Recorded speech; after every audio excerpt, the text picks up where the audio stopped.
Okay, first video in the series I call Adventures of Minion, Bob, and Max. I'm Max, and that's Bob. He's a minion.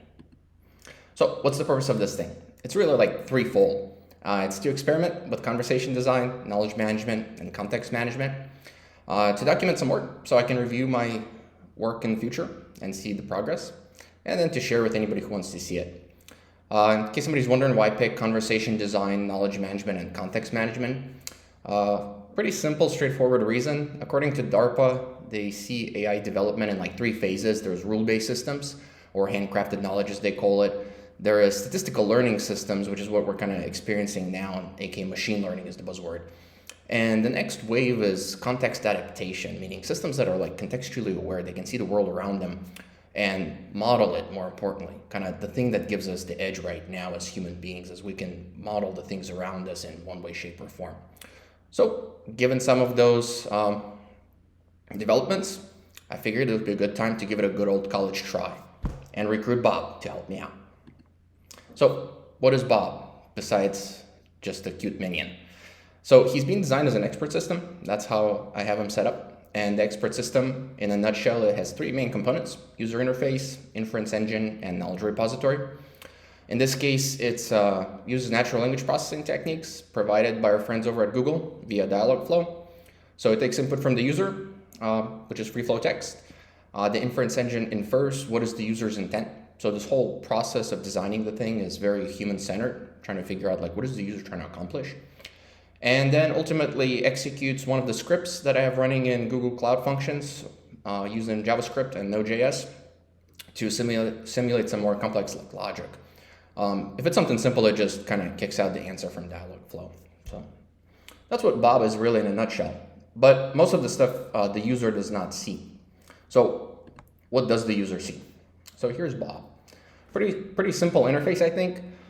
2 pages, just home, knowledge page. At the time of this recording, coming soon still. So maybe this will be the first video I'll post.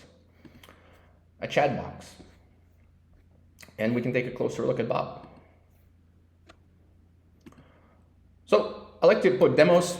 It's easier to just kind of show rather than talk about it. So since this is an intro video, I figured it would be appropriate to just talk about introduction, why the system should introduce itself, and ultimately the other thing called capability check. So some of the stuff I was reading that was coming out of IBM research is that every intelligent system should be able to introduce itself. So as I come to the system, I'm the designer, I know what it can do, but an average user might not know what to do. And so capability check becomes very critical because it allows the user to start understanding what the system can do. How can I, as the user, extract value out of the system, right? So in this case, I should be able to type in something simple like, what can you do? And he gives me a little message that says he can introduce himself. He can look up some stock prices, and he can show you examples of rich content, which is all I have modeled out on him right now. He's kind of an evolving system as we're going to build him out over this course the next couple of months. But the other part of it, besides this capability check, is introduction. And so introduction is kind of important too. It's not just a nicety. So I can type in, tell me about yourself.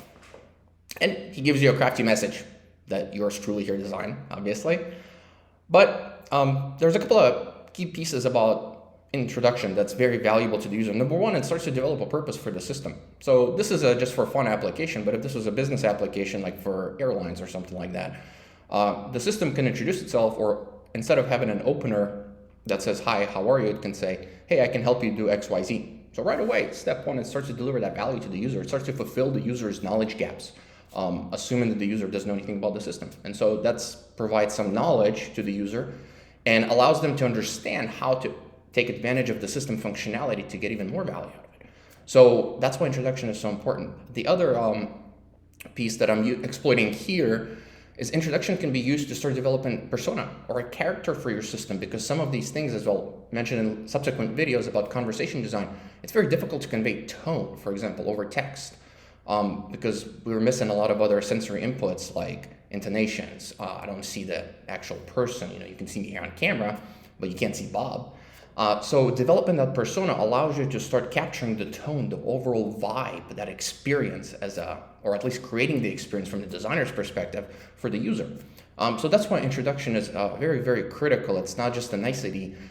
There's a lot of things that you can kind of think through in terms of designing an introduction and designing a capability check that allows you to provide ultimately a better user experience. And a lot of these videos will be centered around a human-centered design approach. So not a systems kind of a viewpoint, but more a user viewpoint. How can we get more value to the user and make user experience better? So just to keep it on a kind of a light note, future expectations for these videos.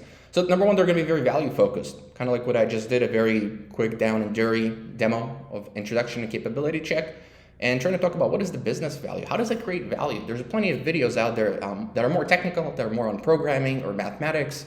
I'm not going to talk through like Bayesian statistics. I'm not going to talk through reinforced learning. We're not going to do neural nets here. I'm not going to do like regression modeling. Okay, maybe. Maybe. But it's more like, how does the application help people? How does it deliver value? And that's what I'm going to focus on, mostly on modeling, more higher level design type stuff. How do we create that user experience? How do we manipulate the user's mind, and how do we manipulate their perception ultimately to give them that delightful user experience? And where does the delight come from? Anyway, generally I'm going to try to keep the videos 5 to 10 minutes because I don't want to ramble on. And a lot of these things are going to be a little bit research backed. And I'll provide references at the end. So it's not just me kind of giving an opinion. It's usually me just regurgitating what somebody more qualified than me said or researched. And more importantly, I'm not going to try to have too many slides, but more like focus it around the demo.